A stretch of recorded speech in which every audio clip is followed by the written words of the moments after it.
So, unfortunately, ended the early morning practices, which Dalton said they were great. Like, he's like, I would rather go to I'd rather go to a 5:30 morning every morning. Gets them to bed early at night too. Yeah. Real quick, can somebody online let me know if you guys can hear us, whether in the chat or unmute yourself and tell us, please.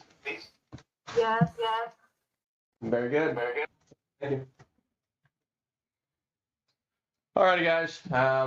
We are going to go through the contract this morning. I know that's a daunting task, and there's some fun stuff about it, and then there's some really dry stuff. So bear with me on this part, but it is important. So a couple things I know we talked about last week. Names. Just had another one where it was a trust and the agent just put the actual person's name. If it's in a trust, the trust name has to be there. If it's in an LLC, the LLC name has to be there. So just make sure you understand what you're getting into. I also had another situation we're currently working on where the kids of the deceased mother, there was a trust established and, they thought, all right, we got everything we need, we're good to go. Well, on property appraisers, it currently still has it in the mother's name. So at face value, it looks like it never was moved into the trust's name. So just for you guys to understand, just creating the trust obviously isn't the last step. It's moving the actual property from Mike Curry into Mike Curry Family Trust, because unfortunately in this scenario, if it is the way that we think it is, it now has to go through probate. The mother passed away. She can no longer sign the deed over into the trust. So that last step was never performed.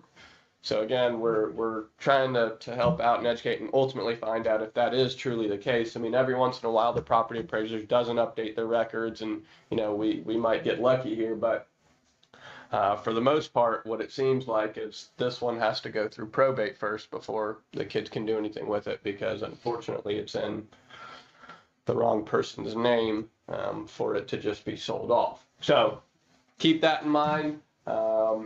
Again, when you're writing up a contract for a buyer, I always say, what legal name are you taking title with?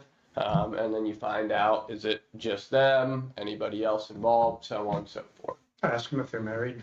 Ask them if they're correct, right. Hey, Wayne, can I say something? You also, when you have a trust, get a copy of the trust when you list the property, because a lot of times they can't produce them or it's a big problem. Right. Or it's not actually filed properly and you got a whole lot of logistical nightmares to figure out and all that. Shoot, there's one other thing I was going to say regarding that. I blanked on it. It'll come to you. Maybe. Obviously, street address, city zip, straightforward, located in whatever county, property tax ID. I know it says property tax ID for our county. That's the alt key. For everybody else, it's the property tax ID. So we're one of those weird counties that uses a different name. Now, I'm going to hop over to Matrix since we're talking about alt keys for something that has changed for my agents that have been here for a long time and got used to uploading an MLS listing using the alt key. They changed the format on us.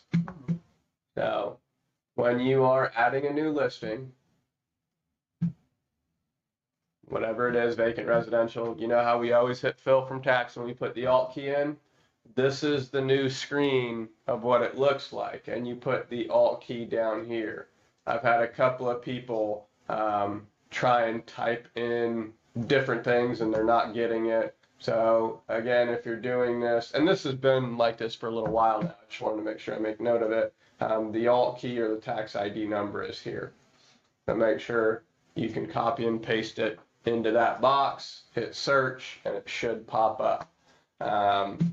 You do have the ability to use previous MLS data if it was your own listing. If you're using it, it wasn't your own. Again, you just want to verify things. Don't trust what another agent has put on there without doing some homework and research. Uh-huh. Any questions on that real quick? I reminded myself that I wanted to talk about that.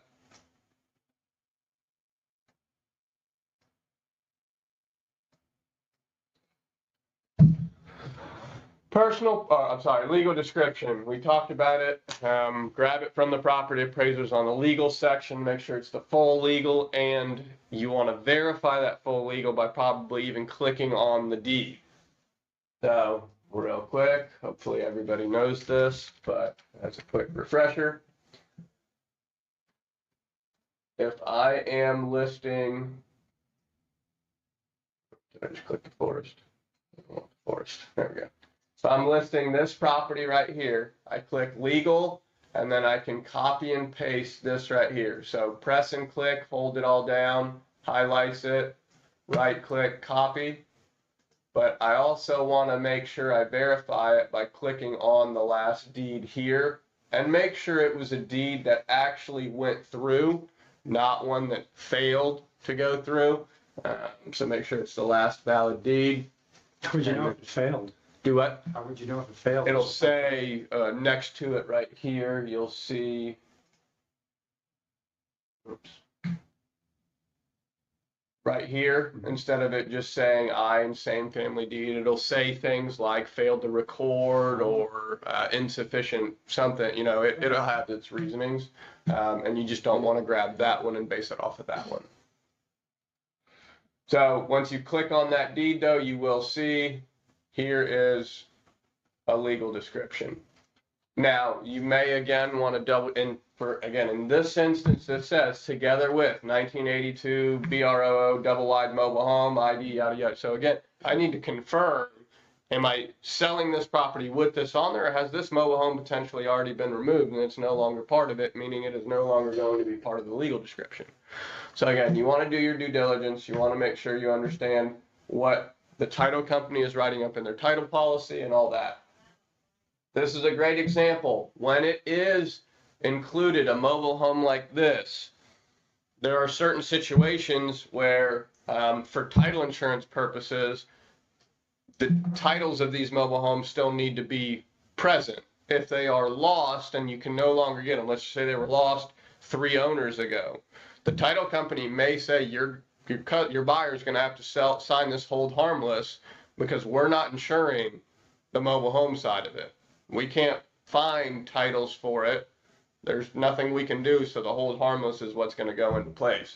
So again, make sure if you're on the buying side and someone's buying a mobile home, you're clear on the title situation. Sometimes they retire them too, you know that. Correct.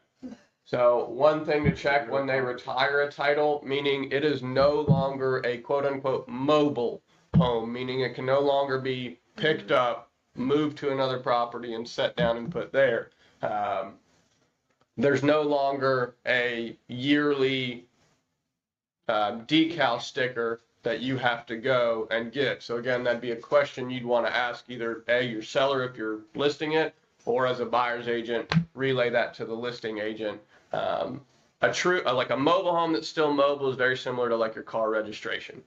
You got to go get your decal every year. It's got a title, so on and so forth. This is not a foolproof way to look at it, but a lot of times when there's still a decal and a yearly fee, you pay taxes when you go do that, just like a car. The improved value will not show here. But it's not foolproof, so I don't always want you to rely on that. But basically, they're not going to assess it and tax you on this and also tax you on the sticker part. They don't double tax you there. So you can kind of use that as a general rule of thumb, but it's not your end all be all. So please make sure you're still asking those questions. All right, back to the fun stuff. Other person, do I need to read the whole thing? Does everybody know what I'm about to talk about? What's that? Here in the personal properties included in this purchase. Or washer and dryer. Washer and dryer, wash machine and dryer, wash machine and dryer, wash machine and dryer, wash machine and dryer, wash machine and dryer. It's hot tubs. I had it happen again. Uh-oh. Wash machine and dryer was not listed on the contract.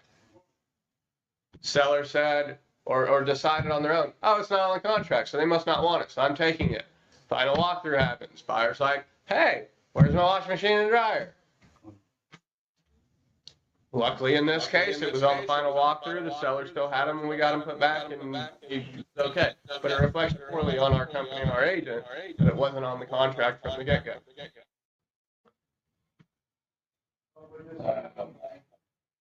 Again, it lists a whole lot of stuff here. It does not list wash machine and dryer. So please, please, please And if make sure you list wash there's machine. something on the list but doesn't actually exist, we don't have to strike it out. Correct. So the first sentence of this, unless excluded in paragraph 1E or by other terms of this contract, the following items which are owned by the seller and existing on the property as of the date of the initial offer. So again, if there was, We ran into that problem with the window treatments on Nestor. Remember the lady that was in the house took the window. right, yep. And window treatments are on drapery rods, draperies, blinds, window treatments, pre-printed on that to stay unless otherwise excluded. And again, if there was never a fridge on, if you're selling a new construction home and there's not a fridge in it, you don't have to strike through this out, and they can't say, well, look, it says refrigerator on it, because it never existed in the first place. So you don't delete it. You don't have to delete it, no. You can if you want to make, again, if you just want to be super clear, by all means, that's fine. But you don't have to, because it already says here, it's owned by the seller and existing on the property when the initial offer is written. Personal property excluded. Again, when you guys go on listing appointments, just make sure you're asking, hey, what stays, what goes. The latest, again, we talked about this, TV wall mounts. They're fixed to the wall, meaning they stay unless specifically talked about. So when you guys are going through your listing appointment and whatnot, ask them, hey, what's the plans with the TV? Oh, we're planning on taking it. And the wall mount? Yes. Okay, we need to make sure we put that then, that those are not going to convey. I typically, if that's the case, ask them, do you have a plan on fixing the holes? Because again, every TV wall mount has holes in the drywall. So, you know, it's always just a good idea to say, hey, when you take it, have some spackle, you know, get a guy in to cover it, paint it, spackle it, whatever needs to be done. All right, I've went through a lot of contracts, and again, I don't like making gray area, so you guys need to make sure you're checking one of these two boxes. I just don't want to leave any room for questions. So when you're writing up a contract, the escrow either accompanies the offer or it's going to be made within whatever, and again, if you leave it blank, it's 3 days, but please make sure you are checking one of those two boxes. If you don't know the title company yet, it's totally fine to put TBD. If you're trying to get that offer in right away, if you want to call the listing agent, say, hey, what title company we're using, and then put it in, that's fine. TBD is okay. As far as the purchase price, initial deposits, anything like that, just remember, none of this includes closing costs. And lately I've been getting a lot of agents that are asking me, you know, hey Wayne, what would the closing cost be for a buyer on a financing deal of $150,000? Unfortunately, it's not all the same because it's lender specific. There are some lenders that charge closing fees and points, this, that, and the other. And unfortunately, I'm not going to give you even a general rule of thumb, because I don't want to be the guy that says, oh, you're fine at 4%, and then all of a sudden it's 6% to your buyer, and they're like, you told me 4. I don't want to play that game. So the best thing to do is, and typically a good lender can get the buyer a rough figure pretty quickly on in the financing process. They should be able to tell you, we're approximating $8,727 for your closing costs fairly early on. Again, there are a few things that will change with that. Taxes, your prorations, your insurance. There are still certain things that are going to vary that number, but that lender should be able to give that to them pretty quickly. And if they can't get it, again, I advise you guys to call the lender. Side note, because now I'm talking about lenders and I just remembered this. I had an agent yesterday receive 2 offers One was a financing deal and the other one was a contingency deal. They had to sell the house. The contingency deal, the contract was given obviously, and it just went under contract. So our agent called the other agent, not even just the buyer's agent, but the buyer's agent. Does that make sense? And basically found out that they were backing out of the deal. So that kind of nixed this situation. Then he proceeded to call the lender company, and the lender was like, well, A, that person doesn't work at this bank anymore, and B, we only finance new construction. So this pre-approval letter that this buyer had submitted with it has no weight to this already built existing home. So we went from having two, what we thought were pretty solid offers, to none very quickly. So all I'm saying is, please, guys, do your due diligence, because buyer's agents sometimes are not doing it. And again, you're going to look like the bad guy if that's your seller takes either of those contracts and then instantly it's back. I mean, and again, you get that blip, you penned it, and then you go right back on market. It doesn't look great. Sellers get upset. So when you guys are getting offers, please, please, please do your due diligence.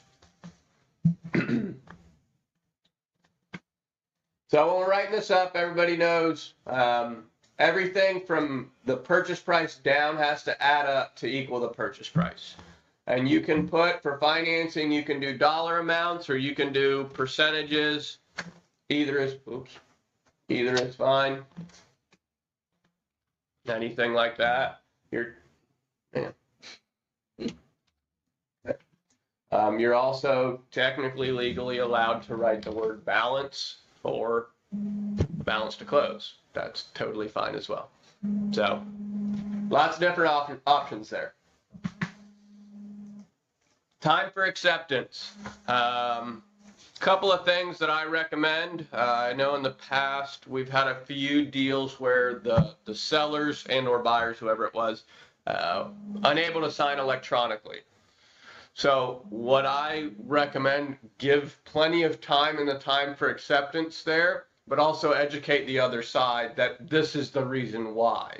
It's going to take me a week because it's got to be mailed, signed, return mailed, whatever the case. And that's why we've left it so long. So there's just no misunderstanding of what it is. Also meaning the effective date won't actually be until signed and delivered. So again, it does take a little bit longer. And that way you're not playing the game of like, oh, well, now we're already past this date. Do we need to change it, reinitial it, send it back out, and do this whole process again?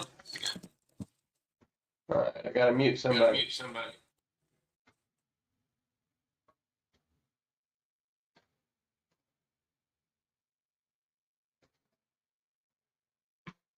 All right. Closing date. My financing day is still 45 days. Even though a lender tells me they can get it done in 30, I'm still putting 45 days. I'll put the on or before. So again, on or before, and then whatever the date. I've had a few agents give me pushback on that. I've had a couple lenders give me pushback on that. If it happens, that's fine. We'll put it on whatever date and leave it at that instead of doing the before. I've had a few contracts come up where I've seen it say around, and I don't like that one. I'm fine with closing sooner than an actual hard date. I'm not fine with this gray area of, well, we said around, so, we can push it a couple days and it's fine. Yeah, no, that's not going to fly. So I don't do the around thing. Extension of closing date regarding these CFPB requirements. Again, a lender cannot just default and say we're automatically going to get this because we didn't get our job done. The CFPB requirements are specifically that the title company could not get their closing disclosure out 3 days prior to the closing date, but it was because of them Not because the lender didn't get the appraisal, the lender didn't get the package in, any of that stuff. That does not give them carte blanche to just say, oh, we get additional time because of that. They are held to the time frame standard just like we are. The title company has a little bit of grace period depending on the situation. Force majeure, everybody understand force majeure? Any act of God, hurricane, tornadoes, volcanoes erupting, the works, it's an act of God. And again, deals will extend based on the force majeure clause. One thing to remember in this state, again, hurricane season, insurance companies stop binding policies about a week to 2 weeks before hurricanes hit. Again, they're like, hey, we're not going to sign this one if a hurricane's about to hit, and then we're going to have to pay a bunch of money. So if you got a hurricane coming and you know it, and weatherman's telling you it's coming, you may want to talk to the buyer and say, hey, let's get this insurance policy bound, or hey, let's go ahead and extend the closing date. Let the seller keep it insured. If something does happen, it's on the seller. You're not going to be responsible for it yet. So again, depending on which party you're representing and how you want to work that, make sure you keep that in mind. So the buyer could get insurance on it even though he doesn't own it? Yeah, you can bind a policy early within certain date. I mean, you're not going to be able to get it 2 months in advance or anything like that. But I've had insurance policies bound like a week to 2 weeks prior to closing. There was no hurricane coming though at that time, because then they would still say no, right? I've had it where it was like the weather reported it already being there and they were able to get it bound. Wow. Yeah. Now, again, the primary was still the seller, right? So like it still defaults to the seller.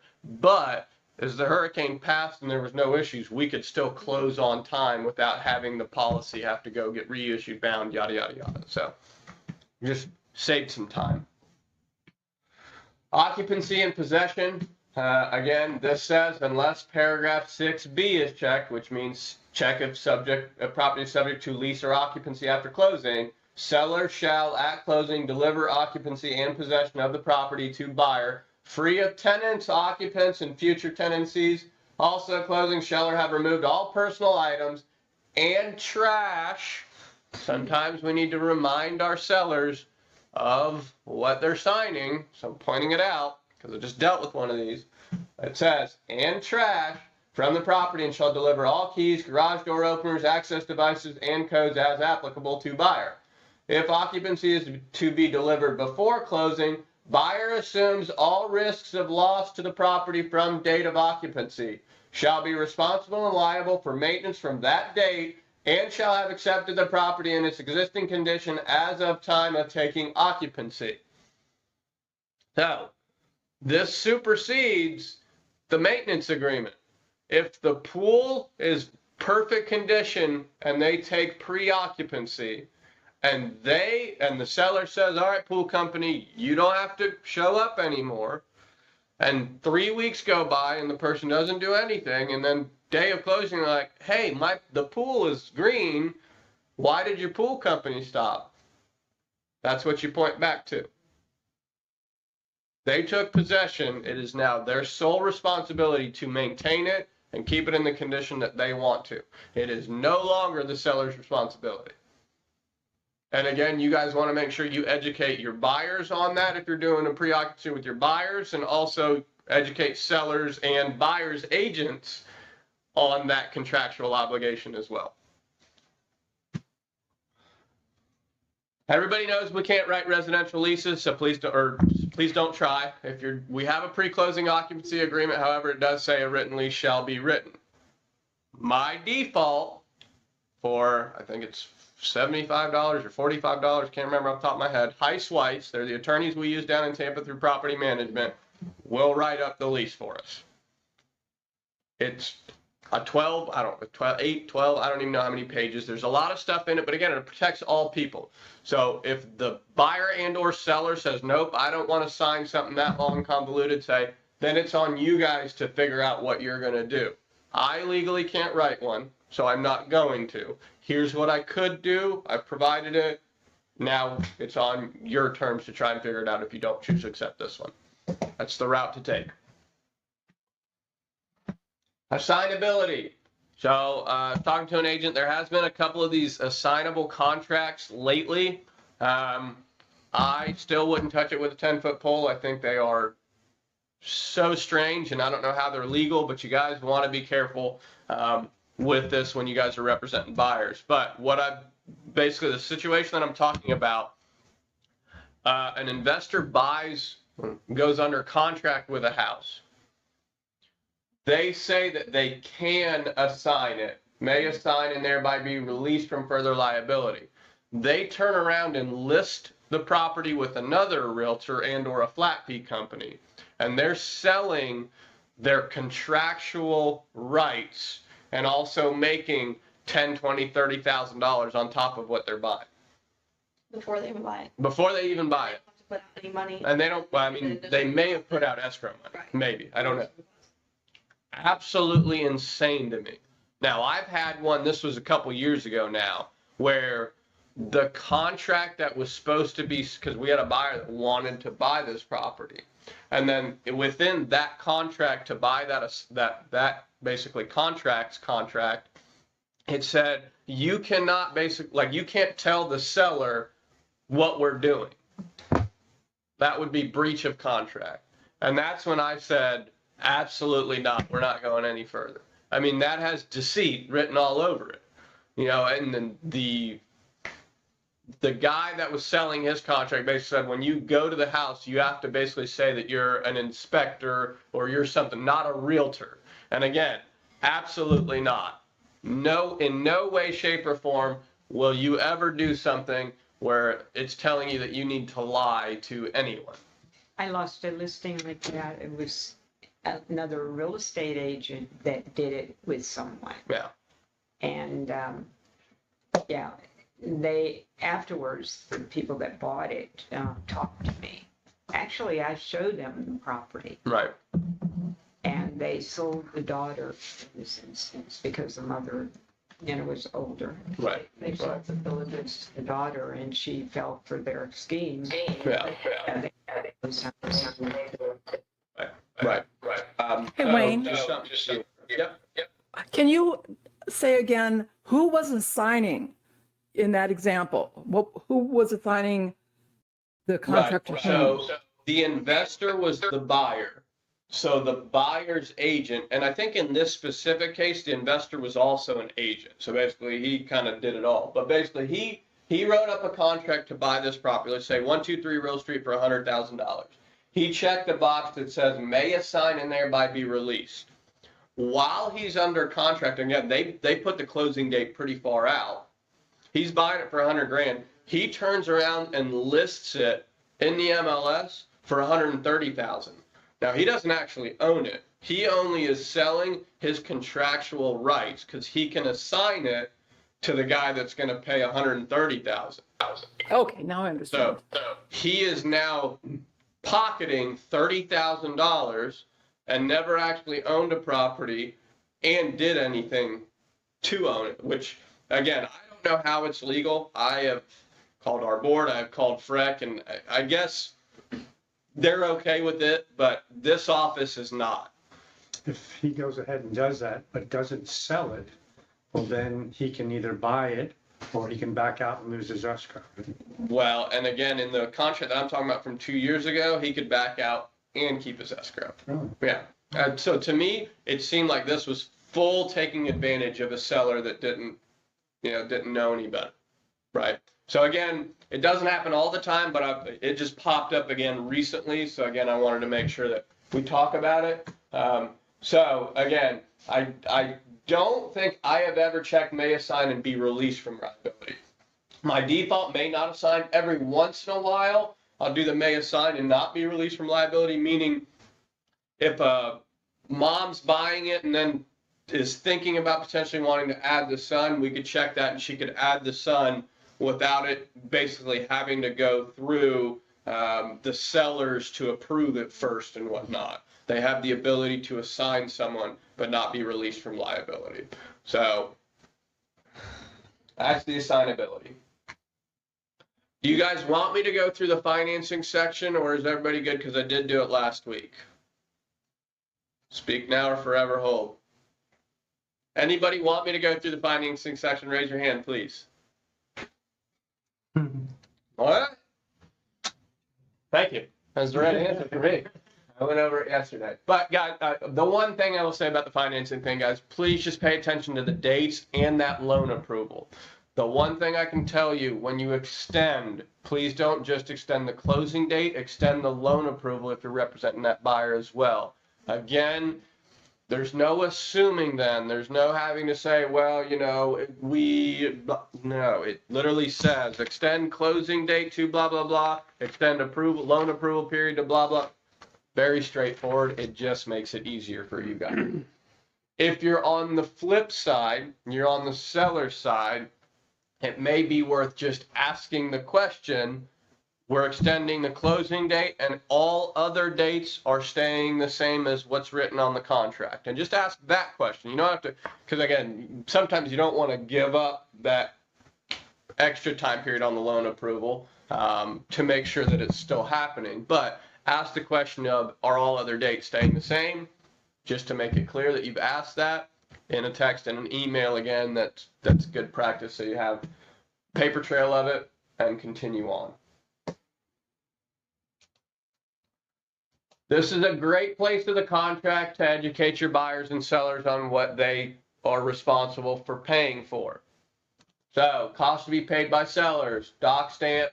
Oh, let me time out, take a step back. I always get the question, not always, but I get a lot of times the question with out of area sellers or maybe sellers that aren't familiar with our area. Well, that's not, you know, the normal way that we've done it. And we're talking about doc stamps, title insurance commissions, whatever, you know, those kind of things. I point them to this and I say, here is the contract that we use in the state of Florida to purchase and sell property. And it literally, the first documentary stamp taxes and surtax on deed, if any. Like, number one, state of Florida. This is not Central on J.W. Morton. It's not Wayne Bueller. You know, this is the norm in the state of Florida. If you're not from Florida, yes, it may be a different whole thing, but this is the norm, and this is what I default to. So it's not me just saying it in an email, and it's like, hey, that's what we sign when we buy and sell property. So use that. You know, like a couple of the items are in both places. Correct. So it, again, for instance, it depends on things that are checked. So here you have owner policy and charges of paragraph 9C1 is checked. So again, we look 9C and then 1 is seller shall designate closing agent. C2 is buyer. So again, it's down here in the buyer. It says owner's policy and charges if 9C2 is checked. So again, it does depend. And then again, taxes and reporting fees on notes and mortgages. Again, buyer is responsible for much anything that has to do with their financing, not on the seller. But regular home, like regular property taxes, again, prorated, so they're going to be on both. HOA estoppel fees, again, I've had this come up. It's clearly stated here that the seller pays for HOA estoppel fees. That's a seller's cost. So again, all I want to show is that you guys want to just use this as your backup when someone's asking you, what do I pay? What does the seller pay? Don't forget about this section. I'm going to blast through title stuff because we're going to have a couple of title companies come do classes on that stuff. But I get the question a lot, you know, I get the title policy. What do I do with it?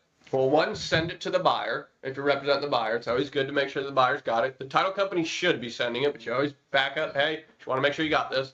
And then the other thing I have is, I say, please read through this, pay special attention to the exceptions page, because that's telling them what they actually don't get covered for title insurance. And the big one, and you should be asking this question beforehand too, is survey.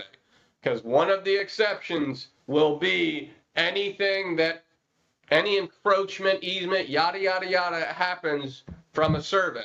So if a buyer chooses to not have a survey done, they made that choice, and then something comes up, title policy is not covering it because they had the opportunity to have a survey done and they chose not to. So that's the big front one that I always want to make sure buyers are clear on. Do we have them sign anything? No, I mean, it's fine. They made that choice, but I want to make sure they understand the full ramifications, right? Because a lot of times buyers just like, I don't care where my four corners are, it's fine. I'm, or there's a fence. I already know that that's going to be the property line. Great. But let's also talk about this flip side of the title insurance side, that if something does arise that would have been on that survey, and I'll tell you, things do arise. I've had a well not actually be on the property of the house. It's on the neighbors, right? And a survey would have clearly shown where that was. So again, crazy things happen. So again, you just want to make sure you ask the right questions and you explain it. The title company has them sign it though. Yeah, they will sign. They'll have to sign it, says we didn't have one. Right. And also they sign the survey if they do have one performed. So they have it done both ways. So again, they also have them sign the survey to make sure like, you looked it over, like you got done, you looked it over. If you didn't understand something on it, like that's on you, not on the title company. You should ask well in advance for that. So I got a question. So Yeah. mostly on vacant land, like we're listing a piece of vacant land. We don't know where the corners are. yeah, right. So in the event we have a potential buyer looking at it and they're, where's my property line? Is it an okay practice to say, when you get your survey, you'll know? Right, absolutely. And I tell them, I say, unfortunately, I'm not a surveyor. Right. I will try and help best I can with, GPS on my phone and things like that. And we can try and read the legal. And if it says 350 feet from this, that, and the other, we can try. But again, I make it very clear. I am not a surveyor. So I really can't tell you where one starts and where one ends. I try and use like satellite imagery and whatnot, but again, it's all best guesses from there. And absolutely, I say a survey. And then the other thing, guys, always tell your buyer if they're the ones ordering it or if the title company's ordering it, you want the metal stakes. I've always done that for all my buyers because some survey companies do it no matter what. They default with the metal stakes, rebar in. Some of them use the wooden ones and they're, there for all of about 6 months. And then a kid runs by and sees a sword and, pulls it out of the ground. I was one of those kids. On Miss Powell's house, because I asked her about it, if she had a survey. Right. She said the neighbor took it out. Yep. Mhm. Yeah. And so she said there's no, Right. Yeah. no. Running it over, mowing, just having the ugly pink ribbon be bright. Somebody gets, whatever. Again, I was the kid, sword, instantly wanted to play with it. So then it turns into a javelin and you throw it in the woods and then it's lost forever. But metal stakes, always a nice touch, makes it easier. Again, we just talked about closing agents. Seller designates closing agent and pays for the owner policy and charges. Buyer shall pay for the premium for the lender's policy. Or 2, buyer shall designate. And I'm not even going to go over the Miami-Dade Broward Regional thing because we're not in Miami-Dade Broward Regional County. Survey. At least 5 days prior to the closing date, buyer may, at buyer's expense, have the real property surveyed and certified by a registered Florida surveyor. If seller has a survey covering the real property, a copy shall be furnished to buyer and closing agent within 5 days after effective date. So again, pre-printed in the contract. If there is one, seller will provide it. That's only if there is one. And if the answer is like, hey, we'll check. We think one was done 27 years ago by my dad. Again, that doesn't guarantee that one will be provided. So a buyer can't go back and say, oh, well, look, 5 days after effective date, it was never provided to me. So I get to cancel and get my escrow money back, even though closing's tomorrow and it's my fault. No, it doesn't work that way. Home warranty. Got to check one of these. Buyer's paying for one, seller's paying for one, or it's not applicable. So not happening. When you guys are negotiating back and forth, I will tell you at one point in time, a new contract was written because it just went blah, blah, blah, blah, blah, blah, blah, back and forth so many times. Home warranty was on the original offer, but it was forgotten when that agent finally wrote the final version of it. And then it gets to closing and it's like, hey, where's my home warranty? And then agent went back and was like, great, Wayne, what do I do? And I say, you're buying a home warranty. It was on the contract. You know what I mean? So again, when you guys are negotiating back and forth and that original one is written, make sure you go through line by line and you cover all of it. Because the people signing this most of the time on DocuSign, they're not reading. They are not They reading want it. to come back to you Right. and you show them that they. It is scary what people sign without reading. Now, I do it when like my phone comes up with like certain things, but like when we're talking about purchasing real property, real estate, I am going to read what is in front of me before I sign it. Some people do not. So you don't want to be the guy that just says, too bad you didn't read it, right? Like, so you might have to do some hand holding as well. Yeah. You know, like sometimes you just gotta sit them down and say, hey, we're gonna go through this so we all understand it, right? And again, things like this section of the survey or the washing machine and dryer, it's like, oh wow, I didn't know that. Thank you, Mike, for explaining that to me. You're like, you know, you can make it a benefit to people. All right, everybody's favorite that I hate this part of the contract, so I'm trying to explain it once so everybody understands it. So the first, this is a two-part section, the special assessment one. So the first part says, at closing, seller shall pay, 1, the full amount of liens imposed by a public body. Public body does not include a condominium or homeowners association. So again, get HOAs and condo stuff out of your head right now. Doesn't have anything to do with this. That are certified, confirmed, and ratified before closing. Before closing. So again, anything before closing, if a lien gets imposed, it's recorded. If a code enforcement violation is there and or reported, seller owes it, period.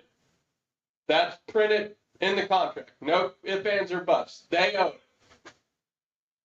And the amount of the public body most recent estimate or assessment for an improvement which is substantially complete as of the effective date. So, what does that mean? If an improvement is going to be made and it's going to be mostly complete, again, they like to throw in that gray area, so now we get to argue what mostly complete is, but it's in there. As of the effective date, but if that has not resulted in a lien being imposed on the property before closing. Buyer shall pay all other assessments if special assessments may be paid in installments. So now we're talking about part 2, installments. So your county fire, trash, special assessment, that is not an installment. That is a yearly assessment that happens. It is not an installment. So seller pays for it when they own it. When buyer takes over, they pay for it. No in between. Clear on that? Okay. The special assessment that can be paid in an installment, the only one I've ever seen is Citrus Springs Public Water. They basically said, yeah, we're going to trench it, run a line. It's going to cost, I don't remember the number, but it's going to cost $5,000. You can pay us $200 a month. So we've got a total amount it costs, and now we have a monthly installment, right? Now this applies because it's an installment. Meaning, if you check box A, seller shall pay installments due prior to closing and buyer takes over after. Seller pays their $200 a month. Once it closes, buyer pays $200 a month until it's paid off. Or seller shall pay in full prior at the time of closing any assessments allowed by the public to be prepaid for any assessments which the public body does not allow prepayment. Option A shall be. So again, if they can pay it off in full, that's allowed. They have to pay it off in full. So if a house has, like, say, those solar panels, you know, that they're doing, that Right. You could choose either A or B. So I don't believe solar panels are going to fall under a special assessment by a public body because that's still a private company that they're paying for. Now, with those solar contracts, and I don't want to say every single one, but most of them that I've seen have pre-print on the contract. Like, if you go to sell this house, you owe us X amount as a payoff, or buyer can elect to take over what, you know what I mean? Like, there's stuff pre-printed. So solar panels, since it's not by a public body, it is a private company doing that and whatnot, does not fall under the special This would be assessment. like a road being paved or something like Right, that. yeah. A road being paved, things like that. But again, read that as two different things. This top part being just special assessments as a whole, this checkbox section being if you pay them in installments. I had to explain that to an agent. It kind of took a little bit for that to break through because they were reading it all as like one single thing. And you've got to break that up. There are special assessments like the county fire, that you just pay every year. It's not an installment. It's literally just a yearly assessment.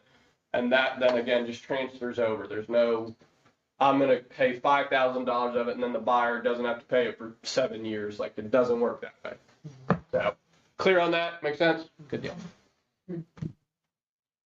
Disclosures. I mean, lawyers got involved, and so now we have a 12-page contract that talks about all this stuff. So, a couple of things I want to bring up. Radon gas. I have personally not dealt with it. I've had a couple of inspectors deal with it. A radon gas inspection is like full hazmat madness, right?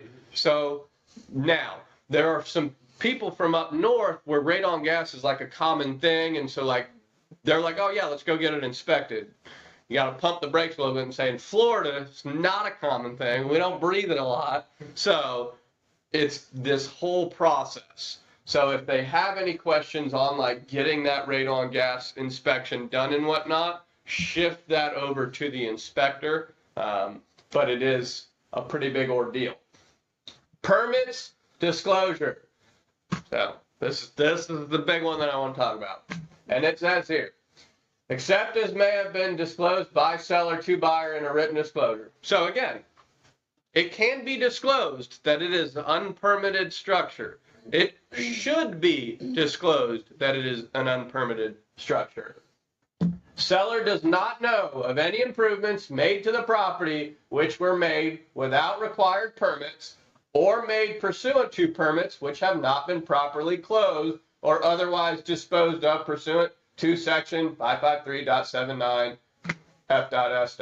If seller identifies permits which have not been closed or improvements which were not permitted, then seller shall promptly deliver to buyer all plans, written documentation, or other information in seller's possession, knowledge, or control relating to improvements to the property, which are the subject of such open permits or unpermitted improvements. Rewritten in the contract right there, saying if the seller signs it, they're saying, I don't know of any permitted things, right? The get out of jail free card is that first sentence. Disclose it, guys. Again, we can sell things with unpermitted structures on them. You want to disclose that. Let the buyer make the decision then. Nope, too much of a headache, don't want to get involved in it. Or, hey, I want you to go get that permit first before I close. Whatever the case may be, as long as you disclose it. Now, Wayne, the situation on Powers with that back room, what the permit says is really not what's existing there, but that was prior to her ownership. So she doesn't really know. I mean, it shows a permit, and it shows the permit was closed. right. So remember, this is to the seller's best knowledge. So if this happened prior. She was not involved in, Right. I mean, she doesn't know any more about it than I do. Correct. So what I want to show you guys, because this currently just came up.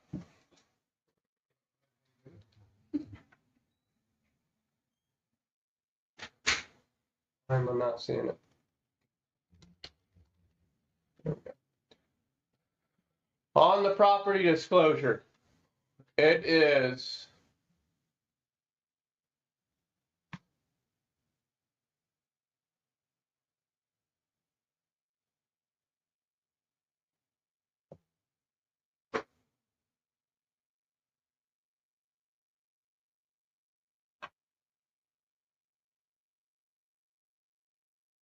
here we go. Have any improvements to the property, whether by your or by others, been constructed in violation of building codes or without necessary permits? It's written in it, right? So what if your seller marks no, but you know it's not? Then you need to, again, your duty is to disclose things that materially affect value. Yeah. So if you know, again, I'm going to be honest with the seller too and say, hey, you check no, but we talked about, or whatever the scenario is, we need to fix that one. Yeah. right? And again, it may have just been a mistake, you know, somebody flying through, checking, no, whatever the case may be, we'll give them that out to give them that out. But if you know, you want to make sure you look at this thing and see what it says on that one right there. Because that again says it's been constructed in violation of building codes or without necessary permits. I mean, I can't get any more clear than that. And again, the contract that they're signing when they sell says, I don't have any knowledge. So if it's disclosed on here and the buyer signs it, and then after the fact they close it and they say, whoa, I didn't know, I can't force you or you and your agent to read this thing. All I can do is provide it to you guys, right? So we made it, we disclosed it, now it's on you guys. And I've had cases where, you know, we've had lawyers let her come in and then we say, hey, look, we did our job. We did everything to the T, explained it, disclosed it, the works. So, clear on that. Can I ask a quick question? Absolutely. So let's just say that someone buys a house, closes on it, then afterwards they're saying that there was an issue, but it wasn't disclosed, and Right. is it our job after closing to try to get that information for them? So I guess I would want to know, I would say it'd be case specific, right? So we've had a couple of different situations. You know of one, remember the roofing one we dealt with ultimately, you know, like, and that was one where we didn't really know each other at that point in time, but you made the individual, we're going to stop talking to this person because they're throwing around like getting a lawyer, this, that, and the other. So again, that was the end for me. Yes. If someone is then threatening me or this company or you with a lawsuit, we are now done speaking, right? Like that's the end for me. Now, like if that is the response, then we're going to be done talking. However, if it's basically like, hey, I'm not sure if this is permitted or not, can you let me, you know what I mean? If it's a question like that, I'll do my due diligence. I'll go through the county. I'll see. And my answer may be, I was unable to find out if this was or was not permitted. So again, my responsibility would default back to what the seller wrote in the seller's disclosure, sign this contract, things like that. Now, I'm not going to indemnify my seller and be like, hey, he signed it, so you go after him, right? But I'll do my, due diligence. But the second anybody starts threatening me with the lawsuit and all that stuff, that's the end of it. Now it's go hire a lawyer, you know what I mean? And we'll do it this way. Yeah. But I'll be respectful and I'll try and help out where I can, when I can. But the big thing, again, we push back and Stefan, we just had this one where, we hate doing walkthrough inspections as ourselves as the agent. We want the customer there. But that's why we have these things. And again, if there is anything that comes up, tell your buyer not to sign. Stop it before it closes. Once it closes, everything gets a whole lot harder for that buyer to go. I mean, basically it is hire a lawyer for most extreme things, right? Because they signed an as-is contract. They had the right to inspect it. They had the right to do a walkthrough inspection. I mean, again, all this stuff hurts a buyer's case. And again, I had a situation, one of my friends bought a house, cranked the AC way down, way lower than the previous seller, and mold appeared. Now, they called an attorney and wanted to go after the seller because they felt strongly that the seller knew about it and didn't disclose that. Well, the lawyer told him, and this is one of those rare times where you get a lawyer that's nice, he said, I'm not here to waste your money. If you have something that proves that they knew about it, that's a different story. But right now, just saying, well, it appeared now, and it wasn't there when we did inspections, it wasn't there when we did your walkthroughs and all that stuff. How are you going to prove that seller knew about it? Because again, the seller has to know about it and then cover it up by not disclosing it. If the seller didn't know about it, again, you can't say, well, they failed to disclose about it. Well, they didn't know about it, right? And with mold, it wasn't blatantly on the walls like it was when he cranked the AC down.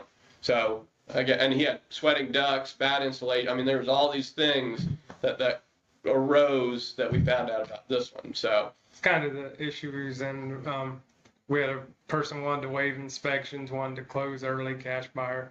We had them sign the addendum that said they were waiving inspections. Right. They took possession, 3 days later said there was a plumbing leak. Then said, well, our first thing was, if you'd got your inspections. Right. Well, why didn't you advise me to get an inspection? Well, we told you should, and you Right. wanted to close. We literally put a document in front of you that says, I am electing to not do these stuff. So like, that's not the norm. So yeah. So their thing was, you need to go to the other agent because they didn't disclose this. So we went to the agent, Sure. that they didn't know about it, put that information back. Right. But at some point, we had to Draw your cut line. that, cut that communication off because Yep. it was their problem at that point. Absolutely. And again, guys, we can lead a horse to water. We can shove their head down into the water, but I can't make them drink. Like you tried, you really did. And unfortunately, sometimes that kills a relationship and you may never get any referral business from that customer. And sometimes they do realize it and they thank you for trying and go, it's definitely a toss up here, but you got to say, ma'am, sir, I've tried to do everything for you. And again, it just encourage inspections, encourage surveys. They're there it's not just a waste of money. These people, I had another one, this buyer basically had enough money to buy this house and that was it, period. Like no inspections, nothing. It was 100% loan, the works. They get into the house and the AC doesn't work right. The plumbing doesn't work. You know what I mean? Like one thing after another. And I feel horrible, because that's not the way that I want this to go.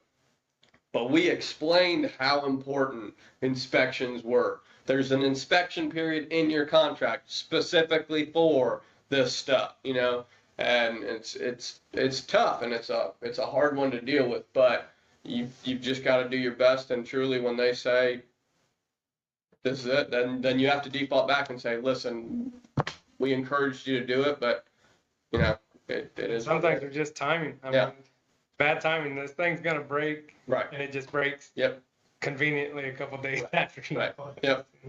Yeah. Some people believe in luck. Some people only believe in bad luck. I don't believe in luck at all, but it is what it is. Yeah. Yes, sir. Yep. I'm not going to go through all of this stuff, but energy brochure is in app files. Technically, it does say buyer acknowledges receipt of Florida energy efficient rating information brochure required by it. So technically speaking, we are supposed to provide this to every single buyer.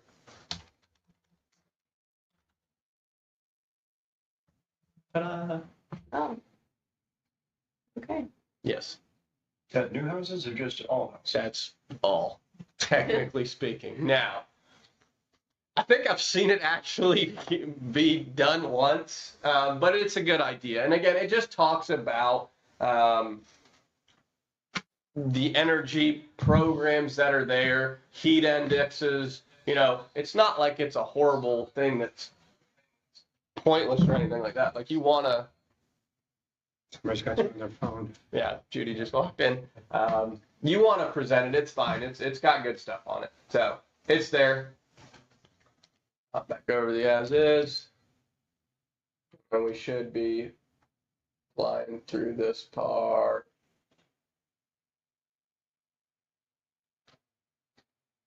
Lead-based paint again, pre-1978. Homeowners Association, want to make sure you disclose it. Again, HOA addendum, seller's disclosure, these things all want to be done at point of contract, not after inspection periods, not, oh shoot, I forgot, let me get it 2 days before closing. It's at point of contract. Property tax disclosure somewhere. Guys, if you are dealing with a foreign buyer, foreign to the county sometimes, but especially the state, please do a good job of explaining taxes. We pay our taxes in arrears. So come November, whoever owns the house pays for all of the taxes the entire year. You have to explain, obviously, that the seller is going to give a credit for however long they paid. Because I will tell you, every year, come November, an upset buyer who now is the seller calls one of you guys and says, you didn't tell me that I owe all of the taxes. And then you have to explain, Well, in your disclosure, it shows that the seller credited you $2,000, yada, you know what I mean? So again, it's nice and easy time to say, hey, this is how our tax system works. Again, there are lots of other states that don't pay in arrears. So they don't pay backwards. They literally like, hey, January 1, you owe us taxes for this year. So you pay it forward. Okay. I keep that in mind. If you have a foreign seller, there is the FERPTA Tax Act, meaning money will be withheld. There is ways to get that waived and all kinds of different things. See an accountant and or title company for those things. You don't want to be the one that says like, oh yeah, you definitely don't have to worry about that. And then They can have a social security number. yeah, there's all, and there's a form. I mean, we had one, it was a Canadian seller who went through the right process, wrote the right documentation, and he got it waived at the end of the day without a social security number. Yeah. So again, I don't know the whole process. I don't want to be the expert in that process. Again, we can point them in the right direction. Seller disclosure. So again, here's the big point I want to talk about here. Seller knows of no facts materially affecting the value of the real property which are not readily observable and which have not been disclosed to buyer. Except as provided for in the preceding sentence, seller extends and intends no warranty and makes no representation of any type, either express or implied, as to the physical condition or history of the property, except as otherwise disclosed in writing. Seller has received no written or verbal notice from any government entity or agency as to a currently uncorrected building, environmental, or safety code violation.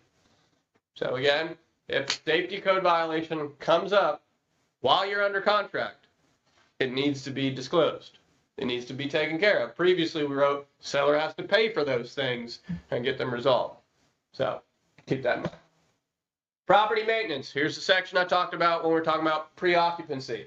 Except for ordinary wear and tear and casualty laws, seller shall maintain the property, including but not limited to lawn, shrubbery, and pool in the condition existing as of the effective date.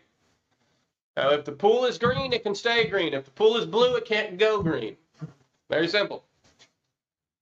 Another one, guys, that comes up, I just thought about this, pool equipment. We're talking about personal property staying or going. The pool cleaners, the shock, the chlorine, yada, yada, yada. Just make it clear on does it stay or does it go. When you're listing the property, ask does it stay, does it go? When you're representing a buyer, do you want it, do you not want it? What are we doing? Again, makes it clean and clear. There's no, hey, we wanted it and now it's gone. What's the deal?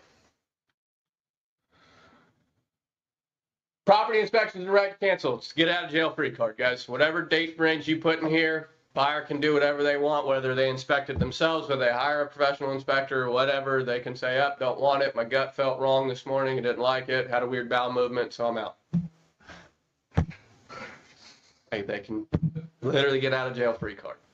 Now, the inspection period starts on the day after the effective date. So day one of whatever the time frame is the day after the effective date. Question, if it lands on a weekend or holiday, what happens? Goes to the following Monday or non-legal holiday. Goes to the following Monday or non-legal holiday. An inspection period does not end on a weekend or a holiday. It goes on to the next thing. It's a smart thing to do is to educate all parties on that so there's no questions about that. If it's, you do the math and it's 15 days and it ends on a Saturday, it's good to just make sure, hey, we got this one ending on a Saturday. It's actually good until the following Monday. Where is that in writing? I don't see it in the contract. It is in the section that talks So it about defines holidays and Correct. weekdays and Yes. the day after. Okay, Correct. just so it's there. time. Time is of the essence in this contract. Calendar days based on where property is located shall be used in computing time periods. Other than time for acceptance and effective date. Those are the only two that fall on a weekend and stay on the weekend. Set forth in paragraph 3, any time periods provided for or dates specified in this contract, whether pre-printed, handwritten, typewritten, or inserted herein, which shall end or occur on a Saturday, Sunday, national legal public holiday, as defined in 5 U.S.C. section 6103A, or a day on which a national legal public holiday is observed because it fell on a Saturday or Sunday, shall be extended to the next calendar day, which is not a Saturday, Sunday, national legal public holiday, or a day on which national legal public holiday is observed. It used to be at 5 p.m. They took that out. Right. Question. Yeah. The effective date. Right. Just because somebody signs on Tuesday, the other one signs on Wednesday, but let's just say on the first page, there's a couple of things that have to be changed and initialed. Right. That's not, the effective date is when that final initial is done and given back. And delivered. And delivered. And delivered. Signed and delivered, but it's if changes are made, if you strike through something on this contract, it needs to get initialed, that would change the effective date. Well, so like if we use our e-signature initials that has dates on them, if your hand's initialing it, yes, you'd want to put a date on that, so it's very clear on what it is. And when you say delivered, is that including the agent? It is the agent. So once it hits your email, not now I gotta drive it to Pensacola first or stick it in snail mail. You are an extension of that person, so it counts as you, not the final buyer and or seller if they then takes more time. Timestamp on the email is what you could call it. Correct. The second that you receive the email, that would be your start date. Double check. I got something in the chat here.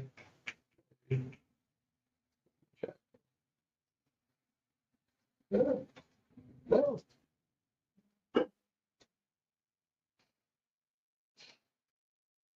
Right. What's going on with that? All right. All right. Everybody clear on timeframes and where it was? Okay. Good with that. Good with that. Good with that. Good with that.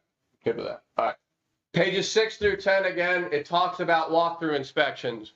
With given notice, it is a requirement. There's got to be notice given, but a walkthrough, if a seller says, no, you can't do it, point them back to the contract. They signed it. And if the seller ever says no to a walkthrough inspection, delay closing. There's got to be a big reason that they're saying, no, you can't come into this house that you're buying and do a final inspection.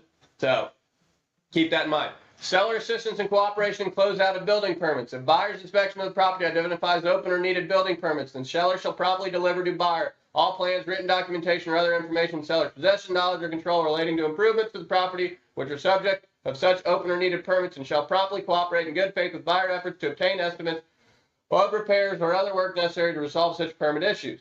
Seller's obligation to cooperate shall include seller's execution of necessary authorizations, consents, or other documents necessary for buyer to conduct inspections and have estimates of such repairs or work prepared. But in fulfilling such obligation, seller shall not be required to expend or become obligated to expend any money. So they will help close out things, but this is an as-is contract. So if all of a sudden it arises that the custom trust that they made unpermitted doesn't actually engineer properly, and the buyer can request that the seller pay for it and whatnot, but the seller doesn't have to. Now, at that point, the buyer can say, I'm out, I don't want it anymore, and move on. And now we have something that materially affects value, so the seller's disclosure would need to be updated. It would need to be disclosed that this is this way. However, this contract does not instantly say seller has to spend money to rectify or correct that issue right away instantly. Now, it's always going to be a good idea, because if the issue is found once, it's going to be found again and again and again and again and again. So keep that in mind. It talks about escrow agent, professional advice, broker liability. Again, we're going to breeze through these things, but this is ultimately where you want to sit down and have your buyer and or seller read and understand what all of these things mean. Things like surveys, ingress and egress, any kind of lease information, liens. We talked about the time is of the essence section. Force majeure, again, acts of God. Closing documents. Again, here on this one, seller shall, at or prior to closing, execute and deliver as applicable deed, bill of sale certificates, or title or other documents necessary to transfer title to the property, construction lien affidavits, owner possession and known lien affidavits, and assignments of leases. Seller shall provide buyer with paid receipts for all work done on property pursuant to this contract. Buyer shall furnish and pay for, as applicable, the survey, flood elevation certificate, and documents required by buyer's lender. So, again, part of the pre-printed sections of this contract. How many days before closing? For what? Does it have to be delivered? What? The binder, Well, that's the closing document. based on what you fill in. That's a blank. So I do 5 days. But I thought it was 3. if you look here on the title stuff.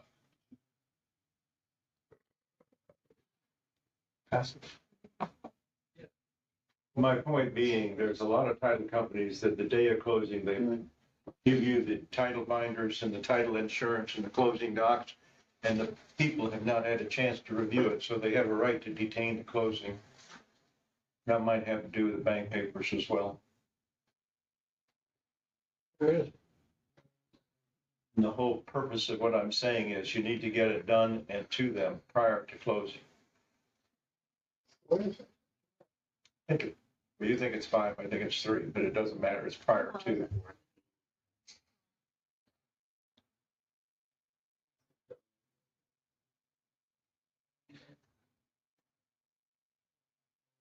Maybe I'm thinking of the vacant land contract that we fill out with that section where we say. But regardless, Jim is absolutely correct. It is something that gets done. And you want to make sure it gets covered before closing or a few days, three or 5 days before closing. Talked about liens, talked about times of the essence, prorations, credits, guys. Again, depending on the customer, sometimes you have to explain everything in super detail. A lot of times that's when we do a little conference call with the title company closer, and they can also explain it. Sometimes it's just the way I explain it may not work, but the way they explain it works, whatever the case may be. Access to property to conduct appraisals, inspections, and walkthroughs. Seller shall, upon reasonable notice, provide utility services and access to property for appraisals and inspections, including a walkthrough or follow-up walkthrough if necessary prior to closing. So again, utilities will be on. So if you got a seller that says, hey, I'm shutting off the electric, you're going to sign a contract though that says it. Now, if they're adamant about that, now we just need to disclose utilities will be off and remain off. And so that section of the contract would need to be striked through. Got to make it a lot harder to sell it. Buyer's going to just take it on good faith that it all works. Or the buyer can put it in his name. Sometimes. Not all power companies will allow that. And some of them have a special thing where you can do a daily. For Yeah, you can do a daily thing. Inspection purposes. We pulled tooth and nail with Lacucci on that one, and they wouldn't give it to us. oh really? Yeah. Duke has given it to us, and Seco has given it to us, but with Lacucci was a lot harder to. Can you go up to just a little bit above that? It says something about 10 Escrow days. closing procedure? No. Yeah, no, I just was reading it, but it doesn't. Closing docs? No, just the time, 10 days before, not sooner than. Well, I'm not sure where it is. I'll find out the answer to that. It's the delivery of the title by 10 days prior. It's not J. Escrow closing. The title commitment issued does not provide for insurance against matter printer. The following escrow and closing. 1, all closing proceeds shall be held in escrow by the closing agent for a period of not more than 10 days after closing. If seller's title is rendered unmarketable through no fault of buyer shall within the 10-day period notify seller in writing of the defect, and seller shall have 30 days from the date of receipt of such notification to cure the defect. Seller fails to time to cure the defect, deposit and all closing funds paid by buyer shall within 5 days be after written demand be refunded. So that's just what they get to cure. Title evidence, the blank is on 9C, where it says 5 days. Let's see real quick. 9C. Yes, there we go. This is the section that I was looking for. So at least, and then if left blank 15, or if paragraph 8A is checked, then 5 days prior to closing date of the title evidence deadline, a title insurance commitment issued by a Florida licensed title insured with legible copies of instruments listed as exceptions attached thereto, title commitment, and after closing an owner's policy of title insurance. So that's The point being that you can delay the closing up to 5 days if you don't have the title insurance. You follow what I'm saying? Oh, you're talking about that part, and that's 7 days. Okay, well, Yeah. we'll figure out the Right. days, but if Yeah. you don't get the title, if you don't get the closing docs to them, Correct. they have a right to push the closing period. Right. That automatically happens. It can, and it's happened. That's why I say you like to close when you say it's going to close, and if you don't get the title work to the buyers, they have a right to shove it back, and they have. There's also mortgage requirements, which I'm sure you've gone over. Couple of things here. First is section X. Again, it's important to understand buyer waiver of claims. To the extent permitted by law, buyer waives any claims against seller and against any real estate licensee involved in the negotiation of this contract for any damage or defects pertaining to the physical condition of the property that may exist at closing of this contract and be subsequently discovered by the buyer or anyone claiming by, through, under, or against the buyer. This provision does not relieve seller's obligation to comply with paragraph 10J, meaning disclosures. The standard X shall survive closing.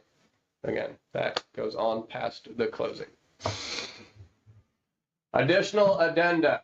If you guys check any of these boxes, you need to include the addendum with the contract, because it says the following additional terms are included in the attached addenda or riders and incorporated into this contract. Just by checking a homeowners association box doesn't mean now I've disclosed the home. You have to use addendum B, homeowners association, and fill it out for that to work.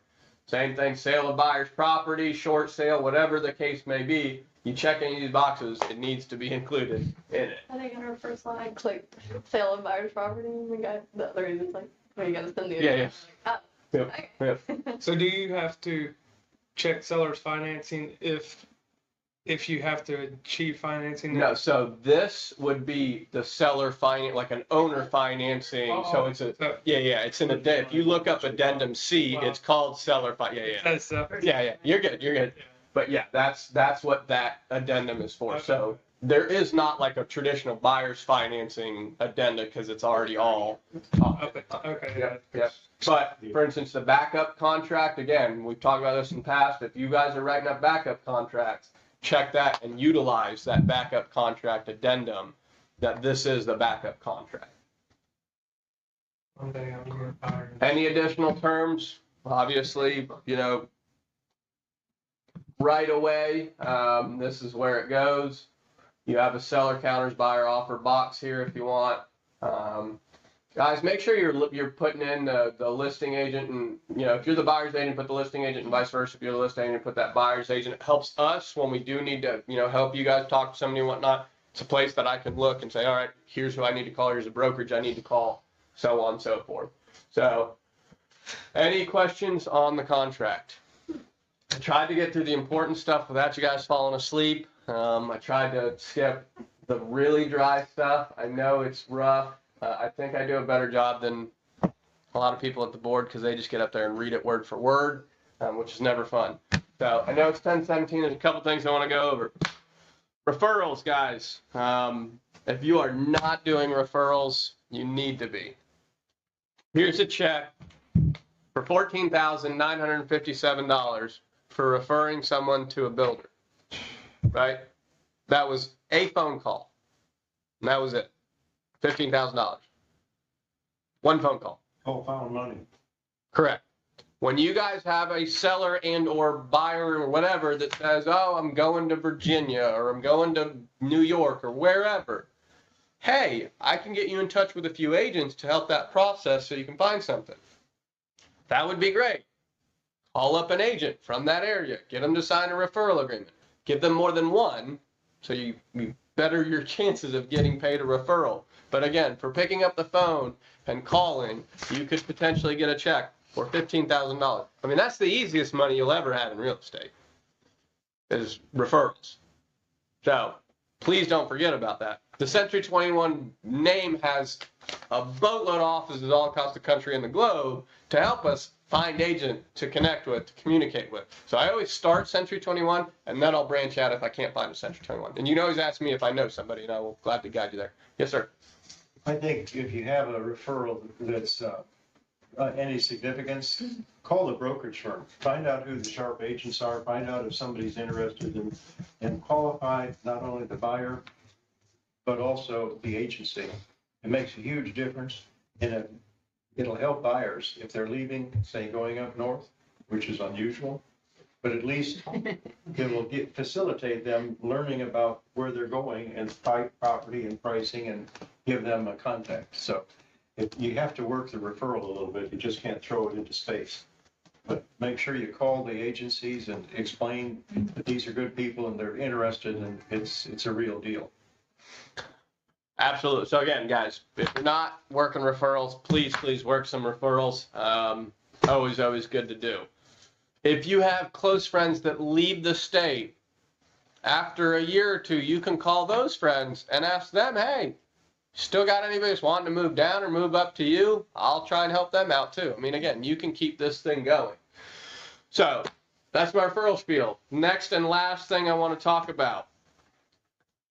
Please make sure you're asking the question, are you working with a realtor? Now, in the last few weeks, we've had more situations of a buyer answering, nope. We go show the property, buyer really likes it, and then comes out, I'll get with my agent, and you'll receive an offer. So right then and there is you have a quick conversation with the buyer ultimately about relationships and duties, where you can say, if that is the case, they are representing you. I am no longer ethically allowed to tell you anything. We have a duty to go through agent to agent. Or line in the sand. However, when that agent then communicates, whether they email you a contract, call you about a question, all that stuff, I make sure they understand that currently I have shown that property. So we have the ability to make a case with our board that we have procuring cause and not them. This is also the reason why we have gone with uneven splits. This continues to happen more and more. So again, our already first step of defense is, fine, buyer, you go work with your agent. We've already offset our commissions, whether it's 3.5, 2.5, 4, 2, whatever it's already offset. We've already battled that in one way, shape, or form. That is, here's one reason why we're doing this kind of thing, right? But again, it's going to be having a conversation with that person. Everybody clear? So the most important question, though, is, are you working with an agent first and foremost, right? We want to ask that question up front. Now, there's been some crazy situations. Y'all had a crazy one. I know, Tom, you had a crazy one. Tom had one where, what was the buyer's name? Billy Joe? Yeah. Bobby Joe? Bobby Joe. Right, so kind of a unique name. Well, Tom gets a lead, Bobby Joe, and then he's sitting at his desk, and he hears Ryan say, all right, Bobby Joe, I'll see you later. And he turns around and says, hold on, Bobby Joe, is this her number? And happens to be same number, right? So now in our office, we have two agents, and both agents have asked, are you working with a realtor, right? Come to find out, even Ryan didn't end up with Bobby Joe. She was working with another agent. So this is what's happening. Unfortunately, there's not a foolproof way. Yes, we talked about buyer's brokerage agreements and all that kind of stuff. Yes, you can put one of those in front of somebody, see if they'll sign it. Again, they may say no thanks. And then again, you have the choice of, do I end it right here and say, that I'm not working with you? Or do you say, you know what, I'm going to extend the olive branch and I'm going to give it one opportunity kind of thing? That is totally your guys' decision. But it is not an if it will happen, it is a when it will happen situation, right? I mean, unfortunately, that is part of this whole industry is having that, the stigma that buyers are liars came from somewhere. It wasn't made up entirely from no reasoning or no evidence, but you got to do the best you can with what's dealt to you. And so asking the proper questions and ultimately, arming yourself with that is what you can do. Wayne? Yeah. Yesterday I was showing a house and another civilian came up and said, hey, can you show me this house? Because my realtor is on vacation and I told her somebody was showing this house and she said, just ask you. And I said, may I write the contract for you? And she said, oh, no, my realtor's gonna do that. I said, well, you might call the listing agent. Yeah. Absolutely. Right. Right. I mean, the other question you can ask them is, do you work for free? Right? Like, if you want to be blatantly honest with them, right? So we'll gladly work some kind of an arrangement. But again, we all have our duties and our responsibilities. And if you have an agent who has told you they're on vacation, then maybe they need to have a plan in place for who's going to help them out when they're on vacation. I know all of you guys do. When you go on vacation, you set a plan, you put something into place. Offer her agent referral. Absolutely. And again, I have no problem ever paying out a referral if it is, for the right reason and whatnot. Typically, we're not going to. I mean, I might have missed a beat there to say, well, let me get your realtor on the phone, and if she'll give me a referral, I'll be happy to. Sure. Yeah. But again, these things are popping up, unfortunately, more regularly than they have in the past. So I just want you guys to be aware, be armed with it. Your guys' deal was just madness all over with the situation. No knowledge of a realtor, never said anything, and then all of a sudden it popped up, and then they still wanted a referral after the fact, and it's like, a referral works up front, right? If I refer you someone, Stefan, then you pay me because you've never met this person, seen this person, talked to this person, right? But if you already met them and whatnot, I can't just try and squeeze my way in and say, hey, pay me a referral because I worked with them in some way, shape, or form 27 years ago. Like, that's just not how it works, right? Or you sold their house and they're Right, yeah, buying you're their house 6 and hours away and you sold their house, and then you've never actually done anything on the buyer side of things. It's after the fact. If it was up front and said, hey, Mike and Rachel, here is this couple, they want to buy in your area, will you pay me a referral?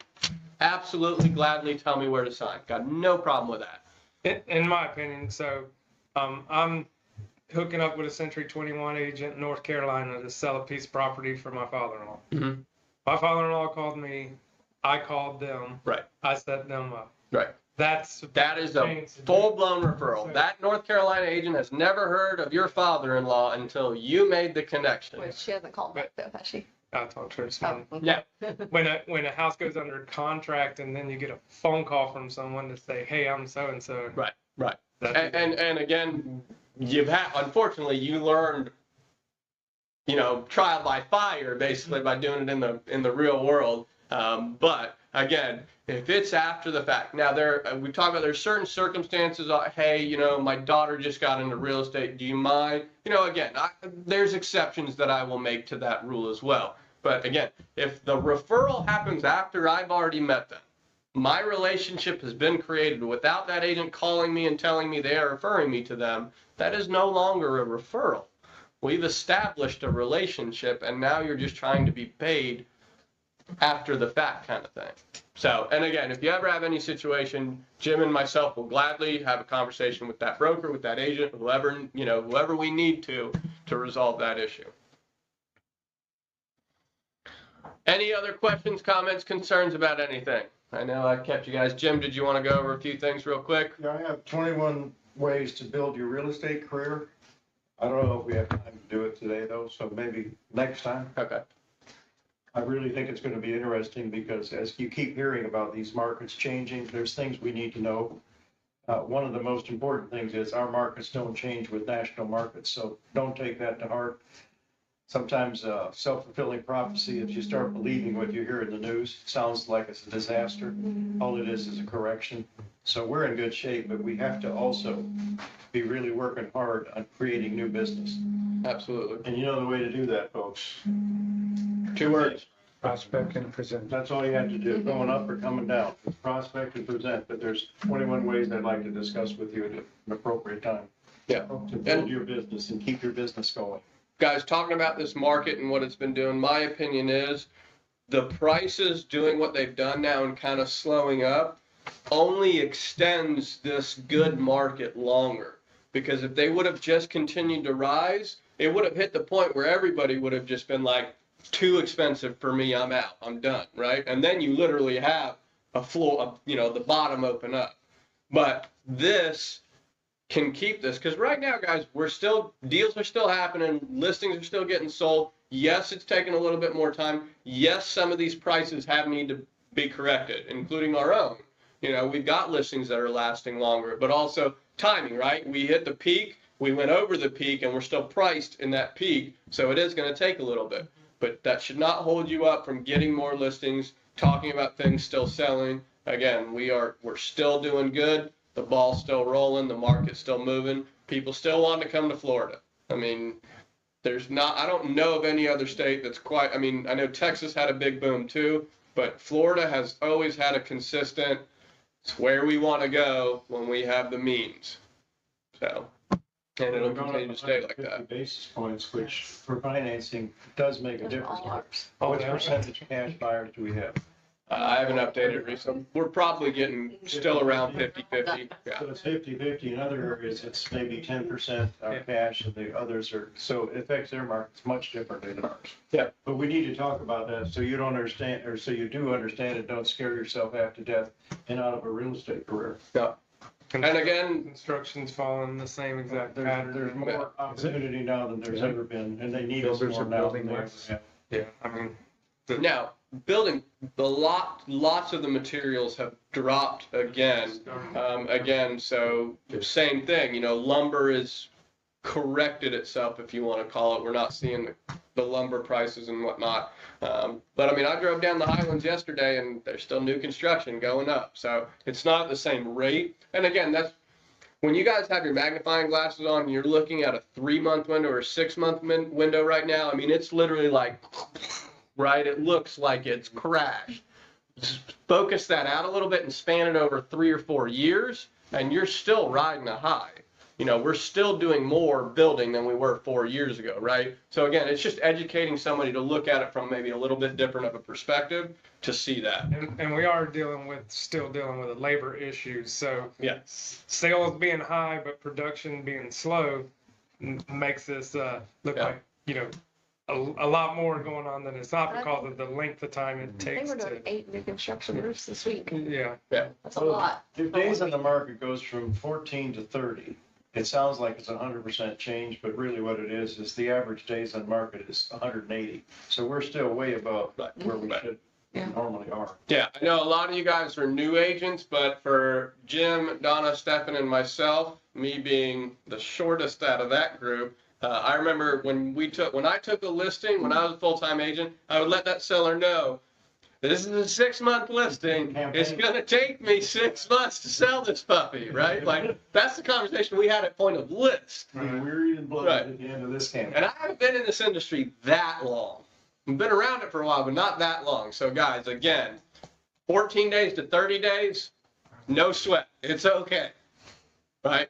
Once we start having to like relist properties multiple times, then we're going to start having a different conversation. Houses are showing quite a bit. I mean, Absolutely. we on one Yeah. of our listings, we probably had 10 showings Yeah. last And Tom's week. By- McCall Loop, same thing. Your Hunter's Ridge, same thing. You got good activity and got a contract, you know, so new listings they are getting activity. You know, it's not like when we had a crash where all of a sudden, I mean, it was dead, right? And an agent was holding 50, 60 listings. All four was real. Right.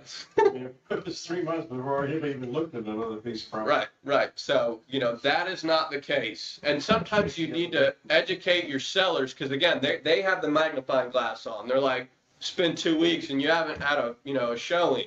What's going on? Well, they're looking at the news too, and the news is acting like it's some kind of disaster, but it isn't. It's not in their area. Right. We've Yeah, actually one of my got, buyers, I guess, I don't know whether he's an active agent, was an agent that lives in Homosassa, convinced my buyer, he used to play golf with the fella, and told him, oh, now's not the time to buy.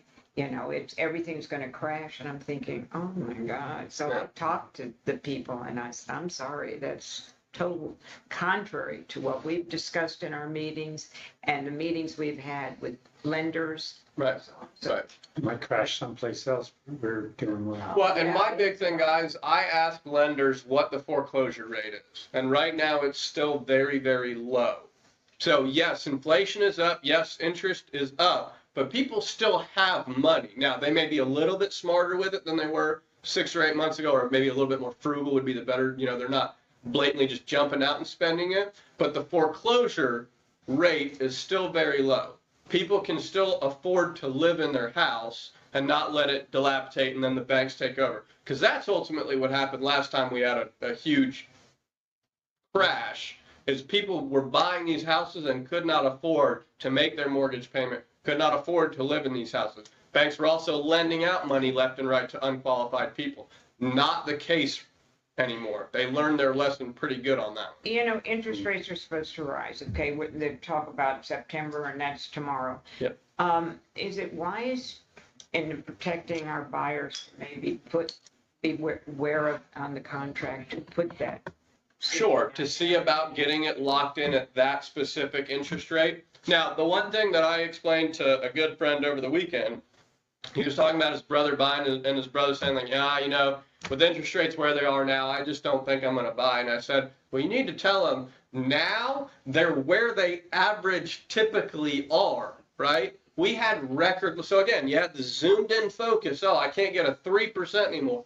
Well, nobody had ever gotten a 3% in the history of home buying until 2 years ago. Like, it didn't exist. So people would have been stoked for a 5 or a 6% interest rate. So again, it's sometimes just tell them, hey, yes, you missed the perfect opportunity, but it's still a good opportunity because Jim's lived in a 20% interest rate before. Yeah. 21. 21. So, right, like again, we can say it could get much worse before it ever got better again. So, and I don't know if it'll ever go back to 3%. I don't know. Yeah, this VA contract, because a significant increase would affect this VA buyer. Sure. I'm thinking I should put a ceiling in that. Yeah. The interest rate, uh, the part on the interest rate? Correct. Yeah, I'll do Yeah, that. and Steph and I were talking about the part of the interest rate in the financing section. Right. You can put yourself a ceiling that, again, if it climbs over 5%, that would be grounds to get a denial letter or reevaluate things and let the buyer choose, hey, this is just not going to work anymore for me if it goes that high. In this particular instance where we talked about the seller paying the percentage of the cost, I put in that bumper and talked to their lender so that some of the excess he can buy down that rate, Right. make it. Right. So basically, we're asking for a 4.5% closing cost concession. However, if there's any extra money left over, it can be used to buy points down, reducing that interest rate. So again, it's Yeah, just we another. don't leave any money on Right. the table. So that they will use every percentage of it, Yeah. whether it's to buy a rate down or pay off a credit card or whatever Correct. for the buyer. Now, I've also had a VA deal where buyer bought a house and got a check for $4,000 at closing. I mean, that because they had closing concessions and they asked for X percent, seller gave it to them, and their closing costs were only this much, so they literally received money back with the keys. It's possible.